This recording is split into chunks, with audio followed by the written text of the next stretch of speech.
on, brother? What's happening? What's happening? Can you hear me clear? I can. Can you hear me? Yeah, I hear you. What's going on, family? Not much, brother. Not much. I'm just trying to catch up with you, man. That's all. Just trying to catch up with you. So, man, you the man. We trying to make it happen, brother. Absolutely.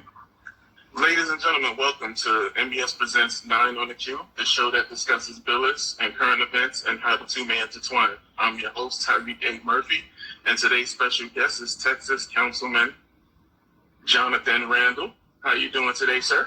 I'm doing great, man. I'm doing great. Appreciate you having me on. Absolutely. So first thing first, we got two things that we got to clear up before we jump into this. First, how are you and the family holding up out here in these COVID streets? Man, we're good, man. We miss outside. I mean, but I miss being able to go to the gym. If me, I'm an educator, so our kids are back, and so it's hard to not be able to have interactions, normal interaction, but you're still having hundreds of interactions on a daily basis with these kids, and so it's different. But we're adjusting. Right. Okay. So the second thing that we gotta get squared away. There's been some reports that came out that apparently, that I have researchers out there in the Midwest that came out where you're supposed to be registered for the 2021 PGA Tour. Is there any truth to that? I mean, hey, you cannot trust TMZ, man. TMZ tells you everything. They'll tell you anything. Give me 2022. 2022? Okay, Yeah, all right. 2022. He's pushing it back, people. He's pushing it back. He's supposed to be ready for 21. He's pushing it back to 22. COVID put a hit on my golf game too. I had committed the entire spring to really golfing a lot. Right. My entire education career, I've been a 3-sport coach, and so this last spring was going to be my first spring where I wasn't coaching track, and so I had already decided, I'm every weekend I'm playing golf or I'm going to meet with an instructor. Like, I was prepared for the summer. I was going to be golfing, by the summer, but COVID hit, shut everything down. And so I hadn't been able to play as much as I would have liked to. But it's coming, though. It's coming. You can't rush a four, how shall I say this, a 4-sport athlete. You can't rush that type of individual. You're just so eager. The people just want to see you. I'm not gonna lie. I'm one of the people that's eager to see you too, brother. I'm not even gonna lie. That's why I'm indirectly applying a lot of pressure to you. You've been hitting me with the pressure for sure. So I gotta come through with it for sure. Because I know you. I know if nobody else watching, you watching. So I got to go with it. Absolutely. So let's get on cue, brother. Tell us, when was your first experience to the world of pool? Pool, man. Oh, so I probably played pool the first time I was young, man. Probably 8, maybe even younger. Just going to the pool hall or the bowling alley. All the kids go skating, or going to the skating rink. All the kids go skating. We went to go play pool. Before you could really, reach over the table real good. We go play a little pool instead. We weren't really into the skating and all of that stuff. So that's what we did. And so I was young, man. Well, at that age of 8, who would you say influenced you into playing at that early age, or introduced you? Yeah, my older brothers, man. They, I'm the youngest. I'm the youngest of my 2 older brothers, so following them around. That's what they did. Even if they ain't let me get on the table with them, they stick me over there by myself, and I always, mess some stuff up, hit balls all over the place. But they definitely gave me that introduction early on. Okay, so would you say in today's spectrum that pool could be used as an outlet for those considered at risk, youth specifically? Absolutely, man. I think anything that takes time and takes practice, and more importantly, takes you away from the distractions of the streets and distractions of, just everyday life, is definitely something that would be a great deterrent from, especially for average kids. We all know that average kids need things to do. Right. Statistics tell you, the peak time for trouble is between 3 and 5. And so if we can find a pool table and everybody collecting around the pool table, understanding how to play it, not just, hitting balls around the table, truly understanding the game and the mental aspect of the game and the strategic parts of the game, absolutely. And then that'll translate to life. Right. So transitioning over to your political aspect, so to speak. With the Black community calling for systematic reform and budget reallocations across the nation, yourself as a Black man, as an educator, and as a political official, what do you think should be government officials' main essential priority?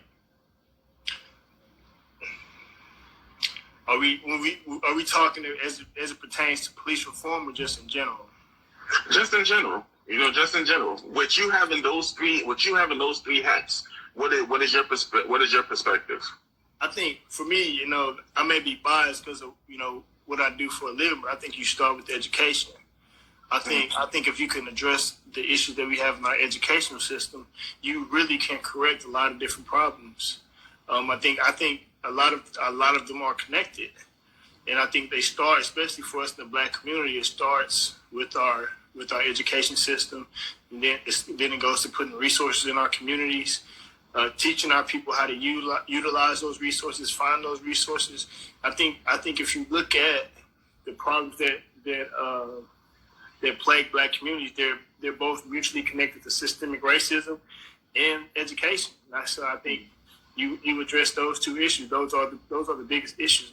For me, those are the biggest keys to us actually being able to achieve equity in this country. Right. So in regard to policing, no chokeholds, no tear gas, no knock warrants, a citizen review board. Do you think police brass across the nation should take that same approach that your very own Chief Kenny Lopez is taking or has taken? So absolutely. And so, those are things that aren't necessary for policing, in my opinion. And so when we brought these things to Chief Lopez, we told him these are our concerns, these are what we wanted to do. I mean, we're fortunate enough to where our police chief was receptive to those things. Whereas a lot of forces around the country, you get a lot of pushback. But the reality is, if you address your training aspects on the front end, then you shouldn't need those tactics on the back end. And so, what we have to, especially myself as an elected official, is I have to have very in-depth conversations with people who are, long-standing members of, law enforcement before to thoroughly understand, if we do this, what are the ramifications for, our police department? Because while, saying we want to do all of these things are important, if you don't understand why they were implemented in the first place, then you really have to delve into that to understand if these are things that you really need to alleviate or not. Because one thing that I did find out was that all of those things were initiated for good intentions. They had good purpose. No knock warrants were initiated because of when law enforcement wanted to raid a dangerous or somebody who they may feel would destroy evidence, and so they wanted that element of surprise. And so right. You have this drug dealer in your community who's violent and all of these things. They created these no knock warrants so they could get in there and apprehend them before it turned into a shootout or before they had the chance to start flushing things and all of those things. And so when I was told that, it makes sense. But like everything else, it's been construed in a way to where now it's no longer effective. And so if internally you're not providing training and providing parameters on those things from inside the force, and that's when we come in as elected officials and elected bodies to put those parameters in for you. And so, you know, it was the same thing with the chokehold. With the chokehold, it was different because this was called the use of force continuum. Mm-hmm. Right? And so the use continuum is the police officers train from the moment I create contact to the moment where I'm allowed to use deadly force. And so they have all of these steps in between to elevate to that point. Before you should be using deadly force, right? And so the chokehold was somewhere in there where it says, oh, well, I could resort, and it's actually called a carotid hold, which most officers aren't trained to do correctly anyway. Mm-hmm. So it was just one of those things where my concern was, okay, and, you know, I talked to one of my fraternity brothers who's, you know, former FBI, been in law enforcement 30 years, and he told me, he said, you know, the first thing you have to think about is if you take anything out of that use of force continuum, you have to ask yourself, are you replacing it with something? Because what that does is that shortens the distance between when I initially make contact and when I can use deadly force. And so for us in our department, it was something that we already didn't practice. Right. And so we just put the policy behind it to make sure that if it is used or if it's practiced going forward, then we can go to our policy manual and make disciplinary actions from there. So, right. I mean, it's the gold standard. If you're not going to train people adequately, and, you know, there's certain things you shouldn't have to, you know, choke somebody out, period. There's nothing that for me, there's logically corroborates you choking somebody, period. If you can't handle an assailant one-on-one without, you know, getting beat up or getting choked out, you should probably do something different. Absolutely. It's not for everybody. Right. And, you know, just to give everyone a little more background as to what you were saying when you said the use of force continuum is basically steps that you utilize, you know, because I used to be in law enforcement myself out in Pennsylvania. So you know. Yeah, so I know exactly what you're talking about. So depending upon each department, it could be a multiple of maybe four, at minimum, 4 steps or more. You know, it'll start off with verbal communication. Then it will go to, you know, something considered as, you know, PPT, which is pressure point control technique, PPCT, which is pressure point control techniques. Then you may transition from there to, depending upon the departments, you'll use pepper spray. Then you may use the extended baton. Then you may, you know, escalate to your taser. And then the last stage would be your sidearm, you know, having to discharge it. So that's what Councilman Randle was speaking about when he said the use of force continuum. And that wasn't something I was familiar with prior to this conversation. That's not one of those things that are just common knowledge, unless you're in law enforcement or you start doing your research. I mean, I didn't know anything about use of force continuum, so I was like, great, tell me more. You know, yeah. And so I had to, you know, talk to our chief of police, like, you know, tell me about what our current use of force continuum looks like. You know, this was before, you know, we took action.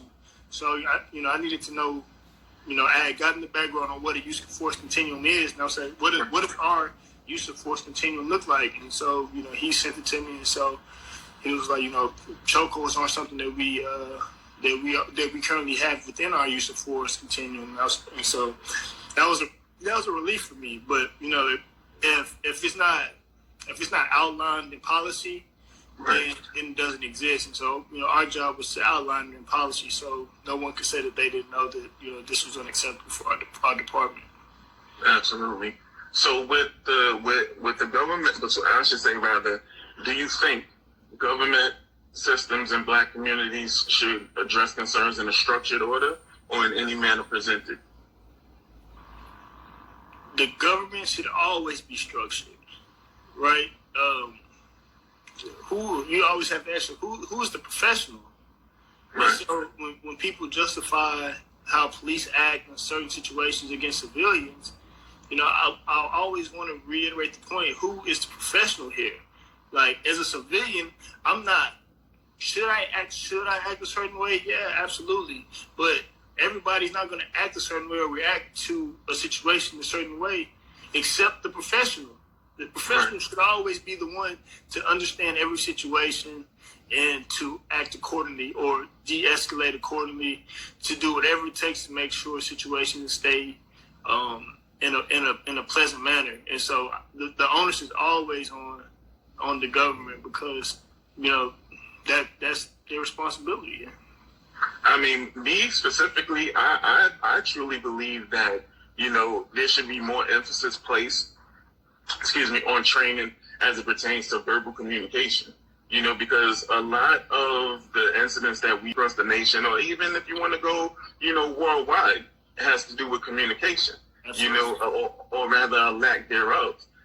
Most individuals don't have that capability to de-escalate a situation. And when that happens, when you can't do it, you turn around and want to go from 0 to infinity, because you can't even say 100 anymore. Like, sometimes they just go way past 100. So, I mean, from my perspective, I think there should be more emphasis on verbal communication and de-escalating situations. What do you think about that? Absolutely, and keeping your emotions out of it. Right. You can't have two emotional people in a situation. Your job as a professional is to be able to communicate effectively in situations where there's tension. If you can't effectively communicate in heightened situations, you're in the wrong profession, because 9 times out of 10 as a police officer, you have to expect that there's going to be a situation that's not going to be pleasant, and so your training should prepare you for walking into those situations and make sure everyone goes home safely. But like you said, our communication skills are suffering, and then we have this false bravado. You're not allowed to. Police officers tend to think that civilians can't ask them questions. Civilians aren't allowed to raise their voice or like it always baffles me when they want to take people to jail for cursing at them. Like, there ain't no law against cursing at you. Just because you didn't like it, or you don't like the way somebody's talking to you, that's fine. But you signed up to get talked to like that. I mean, should people have better control over themselves and their actions? Probably, but not everybody does. But when you swore to protect and serve, part of your service is being able to take those lashes. I, as an elected official, haven't always made people happy with me, and they told me about it. Mm-hmm. And so I didn't get in my feelings and get mad and start creating policy out of spite. We're gonna raise the tax rate, and we're gonna raise it. Like, you stand up there. I put myself in that position, so I have to stand up there and take whatever those people who elected me to serve. I have to take whatever they want to give me, and if it hurts my feelings, cool. Learn from what they're saying. Hear the message, and figure out how to move on from it. Like, there ain't no law against people disrespecting you. Yeah, I mean, to a certain extent, when you look at situations like that, you would think that they would be charging how some towing companies may have a fee for you getting irate and getting upset and stuff like that. I'm not sure if they still have companies out there like that, but I remember one time, in Pennsylvania, that there was a tow company that used to charge, a upset fee, as they wanted to call it. So, Hey, I mean, we just tack this on to the citation, Absolutely. In the school system, they used to fine us for using profanity. I don't think you can do that anymore. Mm. But, I know we can't do it in schools, but, if you cursed in school, shoot, they wrote a ticket. But they wouldn't body slamming you, taking you to jail. Like, man, you can't come to work with your feelings. You save them for when you get to the house. The moment you put that badge on, the moment I put this tie on, and I'm in my professional capacity, all of my feelings go out the window. And now I have to be rational, I have to be logical, and I have to be, understanding and empathetic of everything that's happening. Because, especially as an educator, man, that's time you never know what people are going through. And so instead of me retaliating, why not try to sit back and figure out, why this person is reacting like this? What can I do to help, right? Protect and serve. What can I do to help you? I know me pulling you over is the most ideal, but I got to write you this ticket because you were going 80 and 50. Mm-hmm. But, this doesn't have to be an unpleasant experience. Right. So keeping that component when you were talking about your educational background, with major restrictions due to COVID and multiple states and local governments not having clear guidelines from your educational expertise, what do you think should be the U.S. educational goal for teaching in regards to this pandemic or through this pandemic? The goal, so we're already aware that, there's a great disparity in education already with our students. And so COVID really, increased that educational gap. And so the number one goal for one is trying to catch kids up on what they missed, because usually those kids, were already behind. And so now they're, more behind, but everyone was promoted, right, because of COVID. You couldn't, hold any kids back, even if they needed it, And so now I have a kid who's already behind, academically,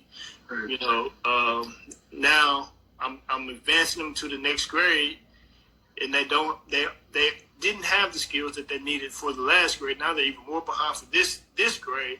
So how do I catch this kid up to where not only he can be, grade level, but then he can excel at that point? Right. I know for sure in Texas, we put so much emphasis on testing. And for me, and, most of the professionals that I know, the administrators, testing, at least for this year, should be thrown out of the window. I don't agree with standardized testing anyway.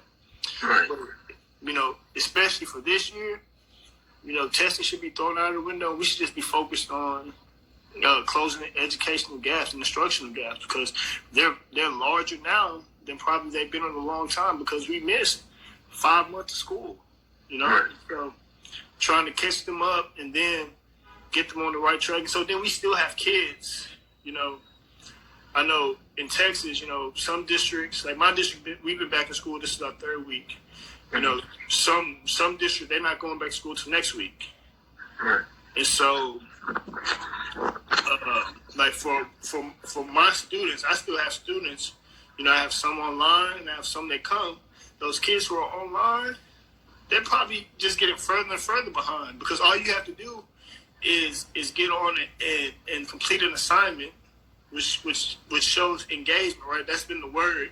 Okay, for your attendance, because attendance is always linked to the money. So it doesn't really matter if the kids are learning, as long as they do this engagement assignment, they're present. Right. They got until midnight to do this engagement assignment. So even if I can Google this whole assignment and turn it in, or I can just hit B all down the paper, and submit it. Right. It was an engagement. I was still there. Yeah. I was there. All I really care about is my attendance. So what am I learning? How do I monitor learning? And our teachers, man, they're doing a phenomenal job for trying. We put a yeoman's task on their shoulders, and they've been stressed out. Teachers have broke down in tears, crying. They're more stressed probably than ever before. And just trying to keep up with it all. And right. Even with the school system in New York, we have the teachers, and they're going back and forth. Some of them are given the accommodation to work from home or work remotely, whereas in some they're trying to have them, actually go back into the buildings to teach. And it's a back and forth between, the local government, the mayor office and the teachers in regards to the buildings being, properly ventilated or safe. And there's a lot going back and forth there, but you have a lot of teachers that are, upset about that and are worried about their health concerns. So, I definitely agree, with you as to what you're saying in regards to the teachers being stressed. So a bonus question that I would have for you is, is there any, I should say, any programs or ideas that you think that you would want to utilize or implement to help, close that educational gap that we spoke of? So I think you have to start at that elementary level, and I think you just have to promote reading, man, and starting at your elementary levels, and working all the way through, because the biggest problem in our education system is our kids can't read. Right. Reading is the foundation of all learning. You can't complete any assignment in school without having to read something. Even when you go to geometry, you got to read the instructions at the top of the page. And so a lot of our kids' deficit starts, with their ability to read. And so if our kids are reading on level, above level, second, third grade, and they continue to ascend every year from there, their likelihood of success is so much greater. They build prisons off of third graders, right? And so we have to start investing more in our elementary kids and our third graders. But the kids that we have, I have high school kids. We have to take the time and circle the wagon. We get so caught up in curriculum and our TEKs and making sure they got this objective, but we go above level, second, third grade, and they continue to ascend every year from there. Their likelihood of success is so much greater. They build prisons off of third graders, right? And so we have to start investing more in our elementary kids and our third graders. But the kids that we have, I have high school kids. We have to take the time and circle the wagon. We get so caught up in curriculum and our TEKs and making sure they got this objective, but we really need to break down the layers of all of that, figure out what's holding this kid back. We need to dive into that. We have to put time. And if you take away testing, teachers could be teachers. Right. I've heard a lot of people. I've heard a lot of actually educators, say that if you take away the testing or you take away these particular guidelines and allow them to, just teach the kids, they'll be more receptive. Absolutely, because that gives me the opportunity to adjust as I need to. You know what I mean? Like when I'm preparing for this test, and my job in my school, my district's funding is based off the results of this test. All of the pressures around this test. So I'm based on this timeline of getting kids ready for the test. And so even if you haven't gotten A down, we're over here on E. Right. Because we test in 2 months, and so I got to get to J by the time we get to this test. And so you may have to come to some tutoring or something. Whereas if I don't have that pressure and that timeline, we can slow things down. We can say, all right, let's back up. We didn't get A very well, so let's spend another week on A. Right. And so I can work at my own pace. I can work at the pace of my kids. I can scaffold my lessons for my more advanced kids, but more importantly, I can spend time to address the needs of all kids. Because if you go to any school district, they're gonna talk about how they serve all kids, right? They put all in all capital letters. We're gonna do this for all students but are you really doing this for all students? How are you addressing the needs? Because and on the other token, sometimes we get so focused on our low performing kids that we neglect our high performance kids. But yeah, pushing them to their maximum potential. Yeah, or they're doing the bare minimum. Right. Because the gap is so large. Like I can't have a lesson that serve the needs for my lowest performing kids and address the speed and the pace of my high performance kids. Right. And so it goes back to that all. You really have to leave your job every day asking yourself, did you serve all kids? Yeah. Right. Did I do my best to serve all kids? Now, a second bonus question. I swear that's the last bonus Come question. on, keep them coming. We good.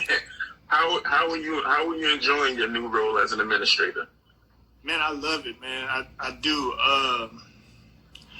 I knew when I got into education, man, 5 years ago, I knew, like, I love coaching, I love being around sports, but I knew my impact was bigger than athletes, and I knew that, you know, being an administrator would give me access and be able to touch, you know, a multitude of kids, and so I love it just because, you know, I can talk to any kid in the building. You know, it gives me an opportunity to build relationships. As a classroom teacher, you try to, but you really only confined to the kids that you see on a daily basis or your athletes as a coach. But as a principal, man, I can talk to anybody. I can pull them in my office if I need to. I can be impactful the way that I feel like, you know, when God called me to be in education, I can actually do that. And so, and then, you know, no 2 days are the same. And so that's probably what I enjoy. I enjoy it the most. Is there's no monotony, and so you never know what you're walking into on any given day. Okay, nice. So, give us one technique that you use in playing pool that you would utilize in your everyday life. I say just the strategy part of it. People see pool, and they're one ball pool players, so they're gonna hit the first ball that they see is lined up. What pool has taught me is that, you know, you have to plan 3 shots ahead. You know, yeah, the shot that you see right in front of you might be the easiest shot, but where's your cue ball gonna go after you make this shot? What's your next shot gonna be? You're gonna hit one ball in, and you gonna have a shot after that. So what are your next 2 to 3 shots look like? To be strategic enough to say, okay, I can pass up this shot because in 2 shots I'll be able to get 2 or 3 balls in because this is what's gonna happen. And so, you know, pool is like chess. And if you've never played it with an intent to being really good at it, you won't understand that. And so you have to apply those strategies to life, and you can't be impulsive. And you have to be methodical in everything that you do. Okay, so let's ask you the biggest question that everybody, you know, seemed to get, you know, real riled up about, because, you know, when I asked this question last time, our brother, you know, Joel, you know, he turned around and he said, you know, he wants to you know, play me. Then, you know, we got a couple of other, you know, guests that, you know, gave, you know, some historical, you know, figures that they wanted to play. So now we coming to you, brother.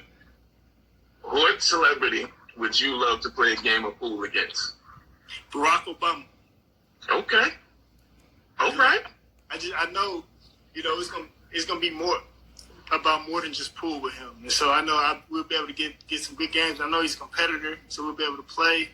But more importantly, I know he's gonna be dropping gems the whole time. And so it's an opportunity for us to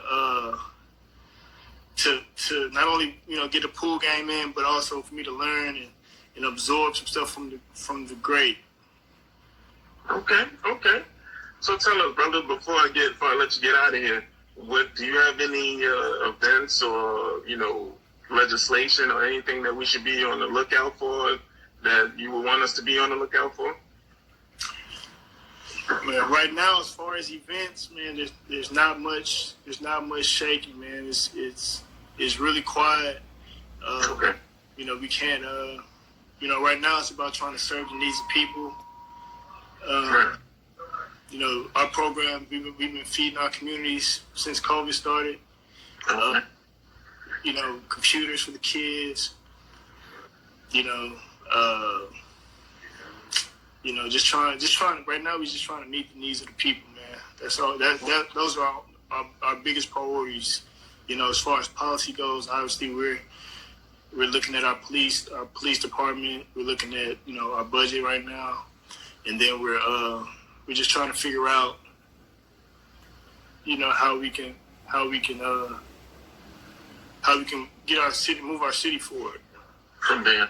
Okay. So in regards to the program that you just mentioned, where you say you were feeding people, is that still ongoing, or has you transitioned into something else? So we actually have one tomorrow. So we collaborated with the USDA, and they've been providing our citizens with free food, as well as COVID testing. And so we actually have one tomorrow. We've done 5.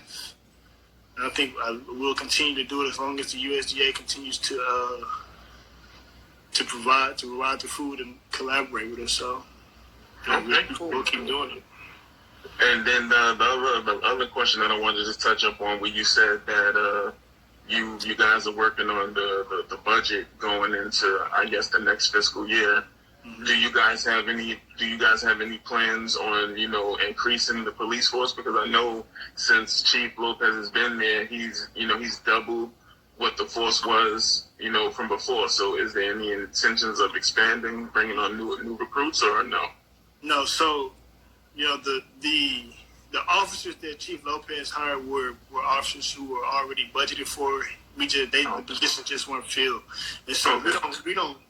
With our department in our city, we don't need, granted, every police chief is always going to tell you, in budget season, every police chief is going to tell you they always need more officers, which is probably true. But at the same time, we have to look at the needs of the city as a whole, and we have infrastructure problems. So for us, how can we fix our infrastructure? That's priority number one. And, we have to work on our retention within our police department. So you can't really talk to me about more officers if we have problems keeping the officers that we do have. So, yeah, that definitely makes sense. You definitely got to have the retention. So that definitely makes sense. Well, ladies and gentlemen, we want to thank Texas Councilman Johnathon Randle for joining us today. You gotta forgive him. He's working on, his 4-sport athlete, challenge that he got going on. He's right now. I can see it in his eyes. Maybe you guys don't see it, but I can see it in his eyes. You're looking at the 2022 PGA Rookie of the Year right here. Well, I'm coming to you too. All right, brother. Thanks a lot, man. We're gonna chop it up. All right, sounds good, brother. I appreciate you. Likewise.